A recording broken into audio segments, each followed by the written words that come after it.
Yaya Safitra, pemuda 20 tahun ini berada di Polsek Ilir Barat 1 Palembang usai diserahkan warga yang menangkapnya karena melakukan pencurian motor. Sebelumnya, tersangka ditangkap warga saat akan membawa kabur motor di halaman parkir salah satu klinik di kawasan Macan Lindungan. Cara tersangka melakukan pencurian unik dengan berpura-pura menumpang mandi di klinik tersebut. Karena dilarang pemilik klinik, tersangka kemudian keluar. Saat itulah ia kemudian menuntun sepeda motor keluar halaman klinik.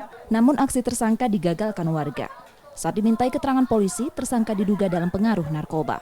Dapat laporan dari warga sekitar bahwasanya ada kejadian 362 maling motor curanmor di kawasan Macan Lindungan, di praktek salah satu dokter di daerah Macan Lindungan. Untuk korban sendiri Ibu Evi, untuk tersangka itu Yaya. Untuk tersangka masih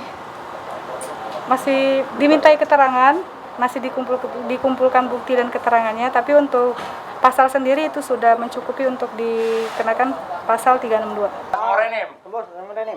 Kini tersangka masih ditahan di tahanan Polsek Ilir Barat 1 Palembang untuk proses hukumnya dan terancam hukuman 5 tahun penjara. Memang mau maling ya?